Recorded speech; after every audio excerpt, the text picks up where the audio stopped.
Hello students, ਮੀਨ ਜਿਹਦਾ ਵੀ ਸਾਡਾ topic ਚੱਲਦਾ ਪਿਆ ਹੈ। ਅੱਜ ਅਸੀਂ ਡਿਸਕਸ ਕਰਾਂਗੇ ਕਿ ਜਦੋਂ ਅਸੀਂ ਮੀਨ ਕੈਲਕੂਲੇਟ ਕਰਦੇ ਹਾਂ, ਕਈ ਵਾਰ ਕੀ ਹੁੰਦਾ ਹੈ ਕਿ ਸਾਡੇ ਕੋਲੋਂ ਕੋਈ ਗਲਤ ਵੈਲਿਊ ਲੈ ਲਈ ਜਾਂਦੀ ਹੈ। ਮਤਲਬ ਗਲਤ ਡਾਟਾ ਅਗਰ ਅਸੀਂ ਲੈ ਲਈਏ, ਠੀਕ ਹੈ ਜੀ, ਉਹਦੇ ਨਾਲ ਪੂਰਾ ਮੀਨ ਜਿਹੜਾ ਹੈ ਉਹ ਗਲਤ ਹੋ ਜਾਂਦਾ ਹੈ। ਉਹਨੂੰ ਆਪਾਂ ਕਿਵੇਂ ਕਰੈਕਟ ਕਰਨਾ ਹੈ, ਇਸ ਚੀਜ਼ ਦੇ ਬਾਰੇ ਪੜਾਂਗੇ ਕਿ ਜਦੋਂ ਵੀ ਅਸੀਂ ਮੀਨ ਕੈਲਕੂਲੇਟ ਕਰਦੇ ਹਾਂ ਕਿ ਕੋਈ ਇਨਕਰੈਕਟ ਵੈਲਿਊ ਜਾਂ ਡਾਟਾ ਅਸੀਂ ਲੈ ਲਿਆ ਹੈ ਜਾਂ ਆਈਟਮ ਅਸੀਂ ਲੈ ਲਈ ਹੈ, ਉਹਦੇ ਨਾਲ ਜੋ ਸਾਡੀ ਮੀਨ ਚ ਗਲਤੀ ਹੋਈ ਹੈ ਉਹਨੂੰ ਕਿਵੇਂ ਅਸੀਂ ਕਰੈਕਟ ਕਰ ਸਕਦੇ ਹਾਂ। ਠੀਕ ਹੈ ਜੀ, ਕਰੈਕਟਿੰਗ ਇਨਕਰੈਕਟ ਵੈਲਿਊ। ਇਨਕਰੈਕਟ ਕੋਈ ਵੈਲਿਊ ਇੱਕ ਲੈ ਲਈ ਗਈ ਹੈ ਸਾਡੇ ਤੋਂ, ਉਹਨੂੰ ਕਿਵੇਂ ਅਸੀਂ ਕਰੈਕਟ ਕਰ ਸਕਦੇ ਹਾਂ। ਠੀਕ ਹੈ ਜੀ, ਇਹਦੇ ਨਾਲ ਦੇ ਕੁਐਸਚਨ ਅਸੀਂ ਦੇਖੇ ਆ, ਬਹੁਤ ਵਾਰ ਆਉਂਦੇ ਆ ਸਾਨੂੰ ਐਗਜ਼ਾਮ ਦੇ ਵਿੱਚ, ਹਨਾ। ਤੇ ਕਿਵੇਂ ਆਪਾਂ ਕੈਲਕੂਲੇਟ ਕਰ ਸਕਦੇ ਹਾਂ, ਇਹਦਾ ਫਾਰਮੂਲਾ ਕੀ ਹੁੰਦਾ ਹੈਗਾ। x ਬਾਰ ਤੁਹਾਨੂੰ ਪਤਾ ਹੀ ਹੈ, ਮੀਨ ਦਾ ਫਾਰਮੂਲਾ ਹੁੰਦਾ ਹੈ summation of x plus correct value. ਇਹਦੇ ਵਿੱਚੋਂ ਅਸੀਂ ਮਾਈਨਸ ਕਰ ਦਵਾਂਗੇ ਇਨਕਰੈਕਟ ਵੈਲਿਊ। ਇਨਕਰੈਕਟ ਵੈਲਿਊ और इन्हों डिवाइड किदे नाल कर दांगे n दे नाल। n मतलब टोटल नंबर ऑफ आइटम्स जो साडे कोल होणगियां।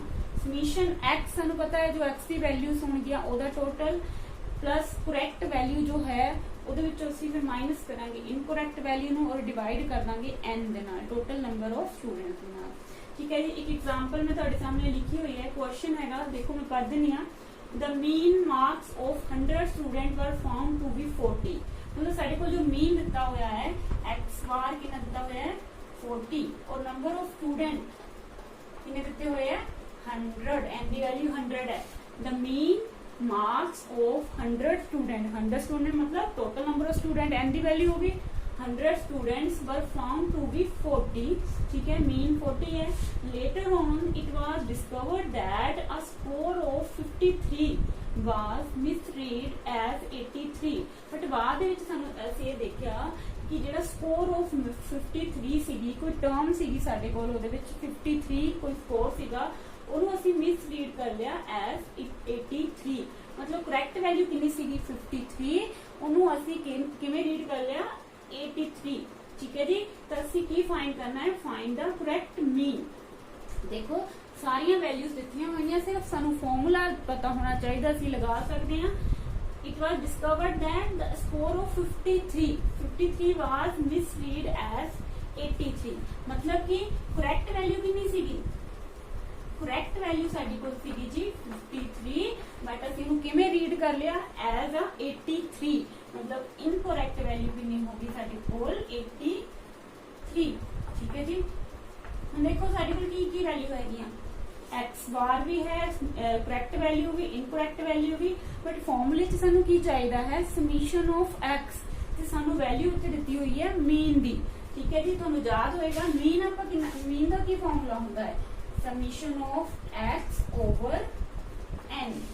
ठीक है जी, यही फॉर्मूला है मीन दा। ठीक है, ਹੁਣ ਇੱਥੇ ਕੀ ਹੈ, ਸਾਨੂੰ ਮੀਨ ਵੈਲਿਊ ਮਤਲਬ x ਦੀ ਵੈਲਿਊ ਦਿੱਤੀ ਹੋਈ ਹੈ। x ਦੀ ਵੈਲਿਊ ਕਿੰਨੀ ਹੈ ਸਾਡੇ ਕੋਲ, ਅਸੀਂ ਦੇਖ ਲੈਂਦੇ ਹਾਂ, ਕੈਲਕੂਲੇਟ ਕਰ ਲੈਂਦੇ ਹਾਂ ਇਹਨੂੰ। x ਬਾਰ ਕਿੰਨਾ ਹੁੰਦਾ ਹੈ summation of x over n। ਠੀਕ ਹੈ ਜੀ, ਸਾਨੂੰ ਕਿਉਂਕਿ ਫਾਰਮੂਲੇ ਦੇ ਵਿੱਚ ਕੀ ਚਾਹੀਦੀ ਹੈ ਵੈਲਿਊ ਸਮੀਸ਼ਨ ਆਫ x ਦੀ, ਤਾਂ ਅਸੀਂ ਕੈਲਕੂਲੇਟ ਕਰ ਸਕਦੇ ਹਾਂ। x ਬਾਰ ਦੀ ਵੈਲਿਊ ਕਿੰਨੀ ਦਿੱਤੀ ਹੋਈ ਹੈ 40 और ਸਮੀਸ਼ਨ x ਅਸੀਂ ਫਾਈਂਡ ਕਰਨਾ ਹੈ और n ਸਾਡੇ ਕੋਲ ਕਿੰਨਾ ਹੈਗਾ ਜੀ 100। ਤਾਂ ਜੇ की होएगा है क्रॉस मल्टीप्लाई हो जाएगा, तो समीशन ऑफ x की वैल्यू कितनी आ जाएगी 40 into 100, 4000 आ जाएगी। ठीक है जी, समीशन ऑफ x की वैल्यू आ गई, बस हम साडी को x की समीशन ऑफ x की वैल्यू भी आ गई, करेक्ट और इनकरेक्ट वैल्यू साडी को ऑलरेडी है और n की वैल्यू भी है। हम ਅਸੀਂ ਫਾਰਮੂਲੇ ਦੇ ਵਿੱਚ ਫਿਲ ਕਰ ਦਾਂਗੇ ਤੇ ਸਾਡੇ ਕੋਲ ਆਨਸਰ ਆ ਜਾਏਗਾ।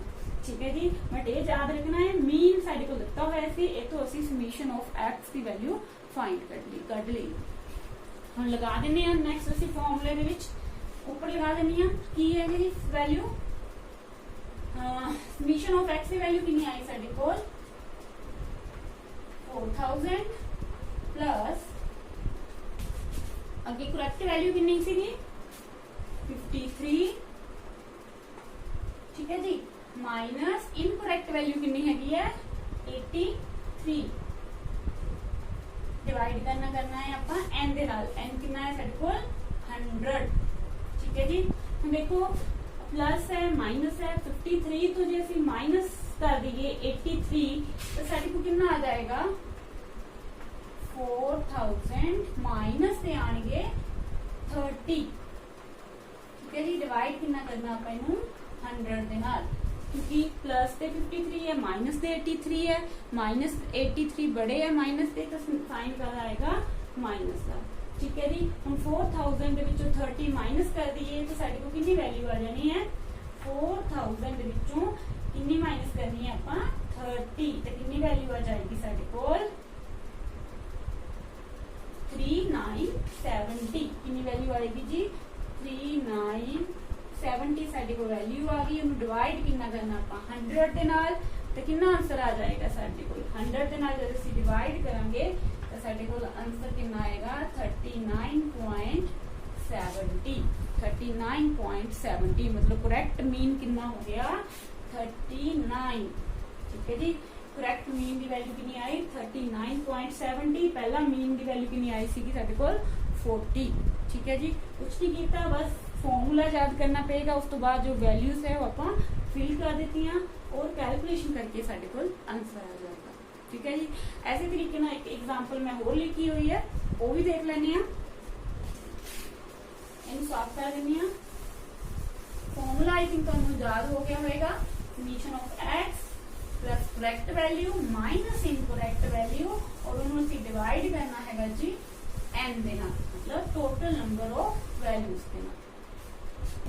नेक्स्ट की हैगा जी साडे कोल mean of 100 students observed to be 40।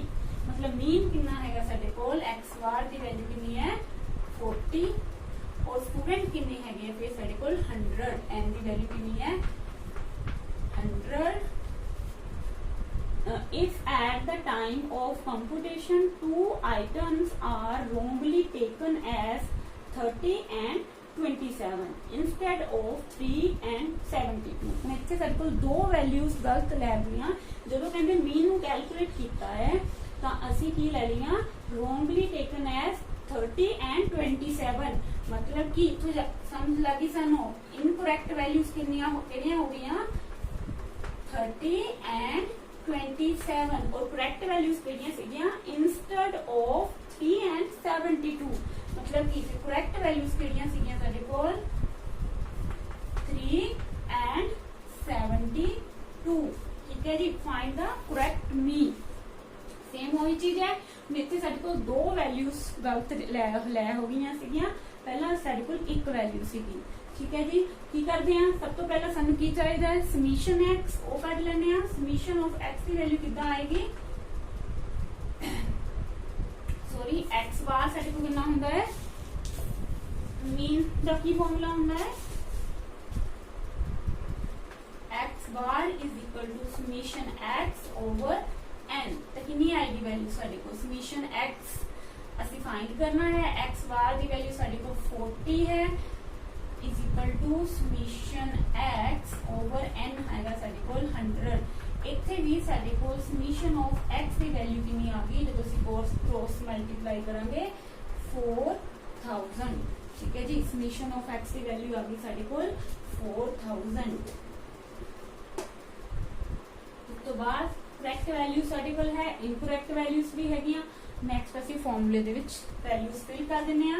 ਕੀ ਸੀਗਾ ਫਾਰਮੂਲਾ ਸਮੀਸ਼ਨ ਆਫ x ਕਿੰਨੀ ਵੈਲਿਊ ਆਏਗੀ 4000 minus sorry plus correct value. Correct value साडी कितनी है दो वैल्यूज है 3 और 72। इन्हों भी की कर दांगे ਅਸੀਂ प्लस कर Dange 3 plus 72 minus incorrect value कितनी सीगी 30। इन्हों भी ਅਸੀਂ प्लस करांगे 30 प्लस 27 और इन्हों डिवाइड आप कितना करना n दे नाल 100 दे नाल ਅਸੀਂ इन्हों की कर दांगे डिवाइड कर दांगे। ठीक है जी, पहला एक वैल्यू सी हुण साडे कोल दो वैल्यूज है, की कीता सी दोनों वैल्यूज नू प्लस कर लिया। फॉर्मूला वही है summation of x plus correct value minus incorrect value. जो इनकरेक्ट वैल्यू सीगियां उन्हां दा भी प्लस कर लेना, जो करेक्ट वैल्यूज है उन्हां दा भी प्लस कर लेना ते उन्हें डिवाइड करना 100 दे नाल।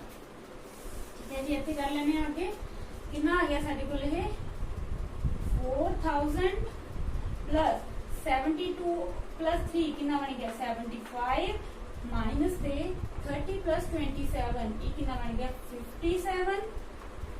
ठीक है जी, इन्हों डिवाइड आप करना है 100 दे नाल। 75 तो 57 जे तुसी माइनस करोगे कितना आ जाएगा 18। ठीक है, कितनी वैल्यू रहेगी 4000। हम इतने साढ़े को आएंगे प्लस दे 18, क्यों क्योंकि 75 प्लस दे है बड़े है 57 छोटे है। ठीक है जी, कितना आ गया प्लस 18 डिवाइड बाय 100 ये कितनी वैल्यू होगी 418। जो 100 ਦੇ ਨਾਲ डिवाइड करांगे तो साडे को वैल्यू कितनी आ जाएगी 40.18। ठीक है जी, 40.18 साडे को आ जाएगा आंसर। ठीक है जी, एक बार फिर दस देनी है, कुछ नहीं किया, जो दो वैल्यूज इतने साडे को दित्तियां हुई करैक्ट वैल्यू जो सीगियां उन्होंने प्लस कर लिया दोनों नू और माइनस करता वो इनकरैक्ट वैल्यू जो उनका प्लस करके आया डिवाइड आपां एन दे नाल करना है। फॉर्मूला सेम है, थोड़े को वैल्यूज 2 आ जान 3 आ जान सेम फॉर्मूला लगेगा। ठीक है जी, आई थिंक तुहानू समझ लग गया होएगा। अगर कोई डाउट होया तो तुसी कमेंट बॉक्स के विच भी मैनू दस सकते हो। अगर वीडियो ठीक लगी है चंगी लगी है तो इन्हू लाइक जरूर करियो और शेयर जरूर करियो अपने फ्रेंड्स के नाल। Thank you very much.